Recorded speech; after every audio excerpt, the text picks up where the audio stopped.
Soo dhawaada saaxiibayaal, maanta waxaan ka hadli doonaa filim Hindi drama action ah kaasoo soo baxay sanadii 2016 laguna magacaabo Sultan. Intaan u gudagelin filimka, fadlan channelka subscribe saar, gambalelka furo si aan maalin kugu soo gudbino muuqaal xasaasi ah.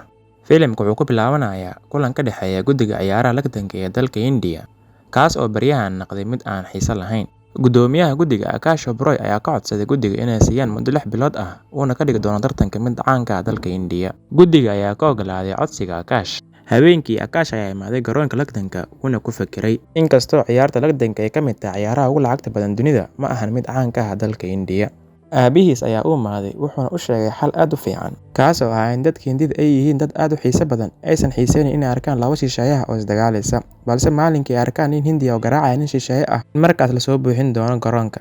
Akash ayaa ugu jawaabay inuusan jirin nin Hindi oo iska celin karin nimanka shisheeye ah, balse aabihiis ayaa u sheegay inuu jiro nin Hindi feer-yaqaan ah kaasoo ku nool dalka India, laguna magacaabo Sultan Ali Khan. Sultan waa dagaalyahan ku nool mid ka mid ah gobollada India, kaasoo hal ciyaar gudaheed ku dilay 10 nin oo dagaalyahano ah, wuxuuna sidaas ku qaaday koobka lagdanka. Asigoo ku kalsoon talada aabihiisa, Akash ayaa isla markii tareen u soo qaatay si uu u helo Sultan. Sultan waa nin 40 jir ah, kuna nool gurigiisa. Kaligiis ayuu ku nool yahay guriga, way iska caddaa waxaa ku dhacday dhibaato nacsiisay dadka. Akash ayaa ku arkay Sultan shaqadiisa, balse wuu ka niyad jabay maadaama Sultan uu yahay nin aad u cayilan. Wuxuu wacay aabihiis si uu ugu sheegay in Sultan uusan u qalmin tartanka, isla markii waxaa bacaad gala gaariga lagu falo beerta.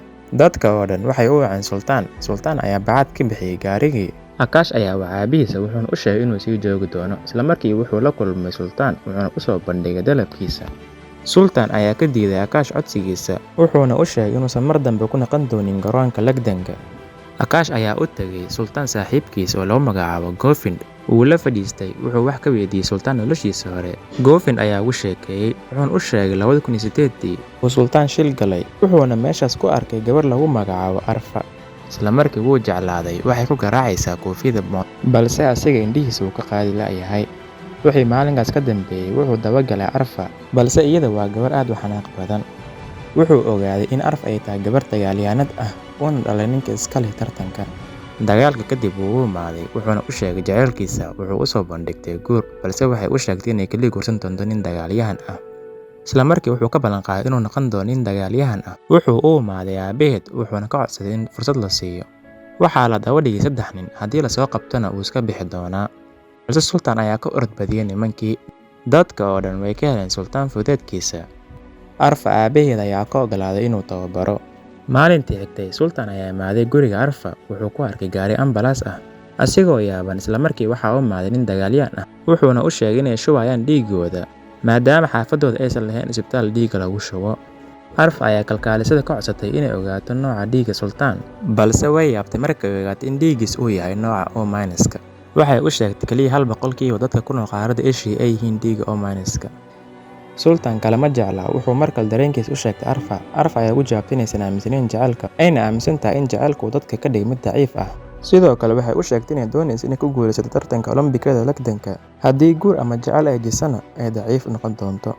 Balse waxay iyadoo faraxsan u soo bandhigtay inay la saaxiibto. Maalmihii xigtay waxay noqdeen saaxiibo fiican oo isla lagdameen wayna isla soo baashaaleen. Maalin, Arfa ayaa la kulantay Sultan saaxiibadiisa. Waxay ogaatay in Sultan uu saaxiibadiisa u sheegay in xiriir ay leeyihiin.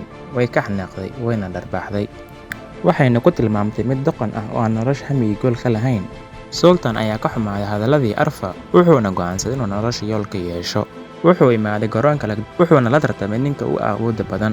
Sultan waa la dilay, waana laga xoog badiyay. Wuxuuna Arfa aabeed u sheegay inuu soo noqon doono muddo bil ah kadib, uuna garaaci doono ninkiisa ugu awoodda badan. Sultan ayaa go'aan ku gaaray inuu noqdo nin awood badan. Wuxuu qaaday biraha jiimka, wuxuuna habeen iyo maalin u soo jeeday siduu u tababaran lahaa. Sultan ayaa noqday nin aad u xoog badan. Wuxuu bil kadib ku soo noqday garoonkii lagdanka, wuxuuna ka awood badiyay 3 ka mid ah raggii ugu fiicnaa. Arfa aabeed ayaa ku qancay waxqabadkiisa. Waa 2 bil kadib, waxaa la gaaray tartanka lagdanka. Arfa ayaa ku guulaysatay qaybta gabdhaha.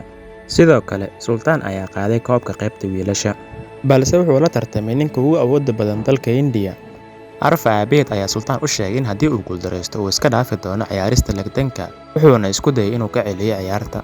Sultan ayaa ka diiday, wuxuuna u sheegay inuu rabo inuu caddeeyo awooddiisa. Waxaa la gaaray ciyaartii wareeg koowaad, Sultaan aad ayaa looga awood badan yahay waana laga badiyay. Laakiin marka la gaaray wareegga labaad, Sultaan ayaa isla markii ka awood badiyay ninkii wuxuuna ku guuleystay ciyaarta. Wuxuuna noqday lagdamaaga ugu fiican dalka India. Arfa ayaa Sultaan ka raaligelisay hadalladeedii xumaa, waxayna ka codsatay inuu guursado, asigoo faraxsan wuu ka oggolaaday. Lamaanaha way isguursadeen, waxayna u tababaranayaan tartanka gobollada dalka India. Mar walba way guuleystaan, waxay aadaan waddamo kale si ay u matalaan dalka India. Mar walbana koobka ay soo qaadaan. Nasiib wanaag waxaa loo doortay inay ka qayb galaan tartanka Olombikada. Waxay ku soo noqdeen gobolkooda, aad ay u dabaaldegayaan. Ayagoo ciyaaraya, waxaa meesha ku socday Arfa. Wuxuu keenay isbitaalka, dhakhtarada ayaa u sheegtay inay uur ay leedahay. Sultaan ayaa waddada ku dhex heesaya.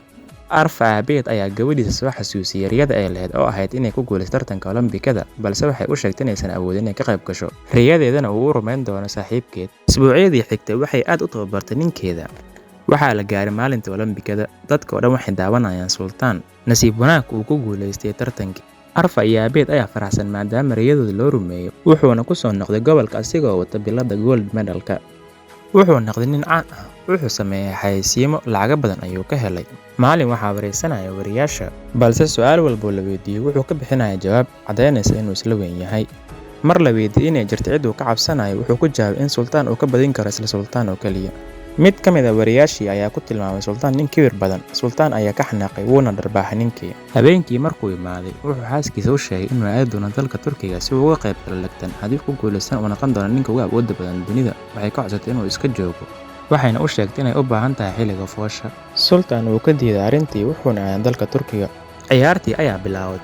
Isla markaas waxaa dhashay Arfa, waxay dhashay wiil. Sultaan ayaa ku guuleystay tartankii. Waxaa loo sheegay in uu wiil u dhashay. Wuxuu ku soo noqday India, wuxuu isla markii imaaday isbitaalka, wuxuuna la kulmay xaaskiisa. Waxay u sheegtay in wiilkeedii uu dhintay 18 saac ka hor. Wuxuu u dhintay dhiig la'aan darteeda. Dhiiggiisa wuxuu ahaa nooca O-, waxayna weysay cid dhiig u shubtaa. Waxayna dhimashada wiilkeed u sababaysay maqnaanshihiisa. Waxayna ku tiri haddii aad joogi lahayd waad u shubi lahayd. Way ka tagtay, waxay la noolayd aabaheeda. Wixii markaas ka dambeeyay kama uusan qayb galin wax tartan ah, wuxuu nool yahay kaligiisa. Waxaan ku soo noqonay waqti xaadirkan. Akash ayaa go'aan ku gaaray inuu la saaxiibo Sultaan.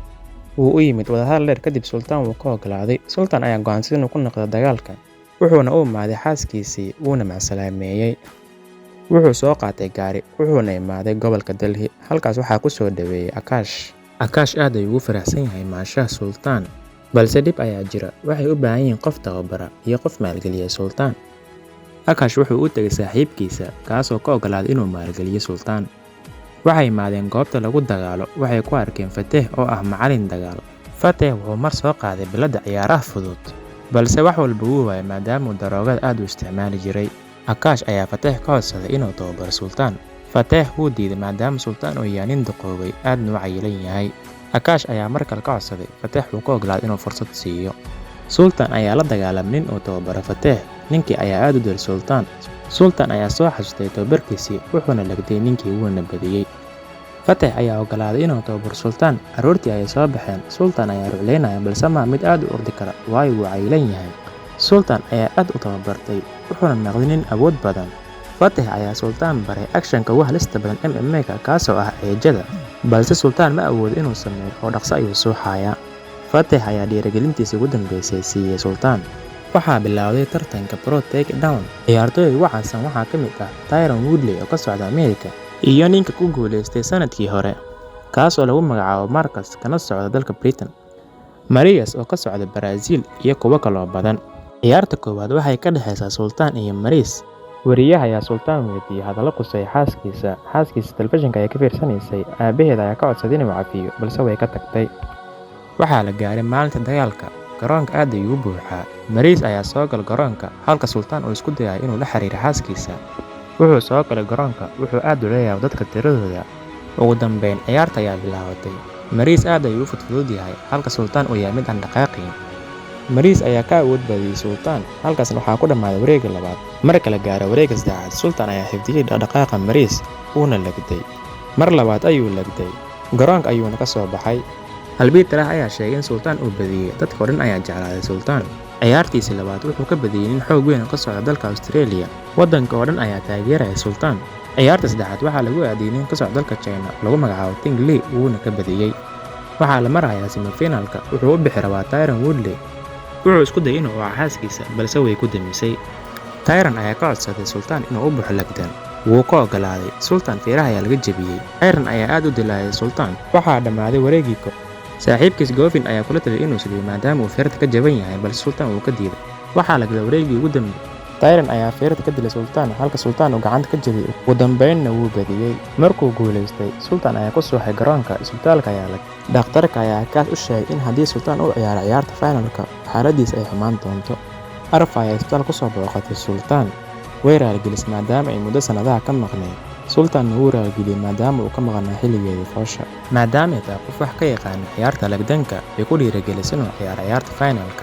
Banaanka ayay u soo baxeen. Sultan ayaa la hadlay taageerayaashiisa way ku wada faraxsan yihiin inuu fiicnaaday. Waxaa la gaaray ciyaarta finalka. Sultan ayaa u bixi doona Marcus, kaasoo soo wada dilay 3 qofood oo u soo baxay. Sultan ayaa imaaday garoonka. Dhammaan dalka India ayaa magaciisa ku qaylinaya. Ciyaarta ayaa bilaabatay. Sultan ayaa bilowga ciyaarta awoodiisa muujiyay. Marcus ayaa ka dhaawacay feertii ka jabnayd. Sultan ayaa garoonka ku dhex suuxay, wuxuuna soo xasuustay wiilkiisii dhintay. Wuu soo kacay wuxuuna markii ugu horeysay feer ku dhuftay Marcus. Ciyaarta ayaa isbedeshay. Marcus waa laga badiyay ugu dambeyn. Sultan ayaa ku guuleystay suunka dahabka. Akash, Arfa iyo Fiday aad ay ugu faraxsan yihiin. Dhammaan dalka India aad ayaa looga dabaaldegayaa. Sultan ayaa dabaaldegay wuxuuna ku soo noqday gobolkiisa. Filimku wuxuu ku dhamaanayaa Sultan oo isbitaal ka furaya gobolkiisa. Daawad aad ugu mahadsantahay daawashada muuqaalkan. Haddii aad ka heshay fadlan like saar. Ku soo biir channelka OC Films oo subscribe dheh. Gambalaalka furo si aan maalin walba kuu soo gudbino muuqaal xasaasi ah. Mahadsanid.